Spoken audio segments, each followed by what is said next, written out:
Bitcoin, Ethereum, BNB, Tron, Litecoin, Dogecoin. Wait a minute, आखिर ये सब है क्या भैया? ये क्रिप्टो करेंसी है गाइज। क्रिप्टो करेंसी एक डिजिटल करेंसी है। ये ब्लॉकचेन पर काम करती है और ब्लॉकचेन टेक्नोलॉजी कंप्यूटर नेटवर्क्स पर चलती है।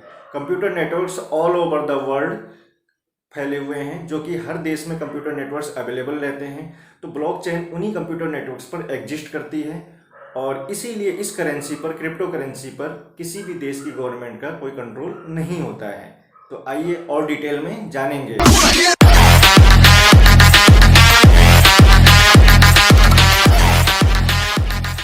क्रिप्टो करेंसी एक डिजिटल एसेट है, डिजिटल संपत्ति है। यह लेन देन का एक माध्यम है। आप इसकी मदद से खरीद फरोख्त कर सकते हैं। इसमें ऑनरशिप का रिकॉर्ड लेजर के रूप में होता है, जो कि डिजिटल डेटाबेस में मौजूद होता है। तो आपके पास अगर क्रिप्टो करेंसी है तो इसका एक लेजर बनेगा और वो कंप्यूटराइज्ड डेटाबेस में रहेगा। ये करेंसी फिजिकल फॉर्म में नहीं होती है। डिजिटल वॉलेट जैसे ट्रस्ट वॉलेट आदि का प्रयोग इनको रखने के लिए किया जाता है। जैसे आपके पास नोट्स होते हैं, सिक्के होते हैं, तो वो फिजिकल फॉर्म में होते हैं। आप उनको हाथ से छू सकते हैं और एक दूसरे को दे सकते हैं। क्रिप्टो करेंसी डिजिटल फॉर्म में होती है, इसीलिए डिजिटली इसको एक जगह से दूसरी जगह भेजा जाता है। ये डिस्ट्रीब्यूटेड लेजर तकनीक जैसे ब्लॉकचेन पर काम करती है। तो क्रिप्टो करेंसी है वो ब्लॉकचेन पर काम करती है। सबसे पहली क्रिप्टो करेंसी बिटकॉइन थी, जो 2009 में बनी थी। सतोशी नाकामोटो इसके जनक माने जाते हैं। ये एक जापानी व्यक्ति थे। ब्लॉकचेन क्या है, आइए अब ये देखते हैं और ये काम कैसे करती है ये भी देखेंगे। तो ब्लॉकचेन में इंफॉर्मेशन के ब्लॉक्स होते हैं, जो लीनियर और क्रोनोलॉजिकल ऑर्डर में जुड़कर एक चेन बनाते हैं। आइए समझते हैं। छोटे छोटे इंफॉर्मेशन के ब्लॉक्स बनाए जाते हैं, जो कि लाइन वाइज क्रोनोलॉजिकल ऑर्डर में, यानी कि जो पहले आया वो पहले, जो बाद में आया वो बाद में, इस तरीके से जुड़ते हैं और फिर एक चेन बनती है, जिसको हम ब्लॉकचेन कहते हैं। तो अब आप ब्लॉकचेन समझ गए होंगे कि ब्लॉकचेन क्या है। आइए अब बात करते हैं इसका डेटा ट्रांजैक्शन। ब्लॉकचेन का डेटा ट्रांजैक्शन किसी भी रूप में हो सकता है, जैसे इलेक्शन के votes, inventory of products, house deed, state identification, ID cards आदि। यानी ब्लॉकचेन का प्रयोग आप इलेक्शन में कर सकते हैं, प्रोडक्ट्स की इन्वेंट्री को रखने में कर सकते हैं, अपने हाउस के डॉक्यूमेंट्स को यूज करने में रखने में कर सकते हैं। ब्लॉकचेन, डिस्ट्रीब्यूटेड ब्लॉकचेन में की गई ट्रांजैक्शंस इरिवर्जिबल होती है। आइए समझते हैं। कंप्यूटर नेटवर्क्स में अलग अलग कंप्यूटर्स होते हैं, जिनको नोड्स कहते हैं। इन नोड्स पर ब्लॉकचेन की एक रेप्लिका यानी कि एक कॉपी रखी जाती है और फिर जब नई ब्लॉक्स इसमें जुड़ते हैं तो उनसे मैच किया जाता है। अगर मैच होते हैं तभी जुड़ते हैं, यानी अगर किसी कंप्यूटर ने इन्फॉर्मेशन को अपडेट कर दिया, मॉडिफाई कर दिया, तो वो मैच नहीं होंगे तो जुड़ेंगे नहीं। इसी तरीके से ये कहा जा सकता है कि इनकी ट्रांजैक्शंस इरिवर्जिबल होती हैं। क्रिप्टो करेंसी का लेन देन डिजिटल फॉर्म में होता है। इसको आप डिजिटल वॉलेट में रखते हैं और एक वॉलेट से दूसरे वॉलेट का एड्रेस द्वारा आसानी से कंप्यूटर या मोबाइल की मदद से आप इसको भेज सकते हैं। तो जब भी आप इसको दूसरी जगह भेजेंगे तो आप दूसरे वॉलेट का एड्रेस की ज़रूरत पड़ेगी आपको, और आप उसी का एड्रेस डाल करके आप उसको भेज सकते हैं।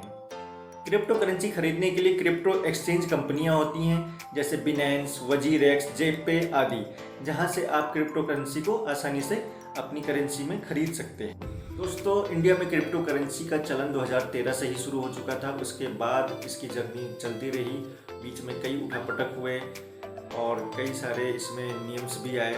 आरबीआई ने 2018 में इसको बैन भी किया, बाद में सुप्रीम कोर्ट ने 2020 में बैन को हटा दिया। तो तब से लेकर काफ़ी कुछ हुआ है अपडेट इसमें। आइए हम क्रमबद्ध ऑर्डर में देखते हैं कि क्या क्या कब कब हुआ है। दोस्तों, इंडिया में क्रिप्टो की स्टोरी 2013 से शुरू हो चुकी है और यहाँ पर 2013 में एक्सचेंज ओपन हो चुके थे। उसके बाद 2014 में कई सारे एक्सचेंजेस ओपन हुए, लगभग 13 नए और 13 बड़े और 20 छोटे छोटे एक्सचेंजेस भी ओपन हुए, यानी उस समय काफ़ी बूम हो गया था। उसके बाद 2017 में गवर्नमेंट ने एक कमेटी गठित की थी, जिसकी एक रिपोर्ट आई, जिसमें ये कहा गया कि क्रिप्टो करेंसी की जैसे काफ़ी टेरर फंडिंग हो रही है, काफ़ी टेरर फाइनेंसिंग हो रही है और पोंजी स्कीम्स आ रही है, जिससे लोगों का पैसा दिक्कत में आ रहा है, और तो इसको कहीं ना कहीं रोक लगाना चाहिए इस पर। उसके बाद 2017 में बिटकॉइन ने ऑल टाइम हाई अपना जो है रिकॉर्ड कंप्लीट किया, यानी उस समय उसकी कीमत $20,000 हो चुकी थी, जो कि उस समय ऑल टाइम हाई थी।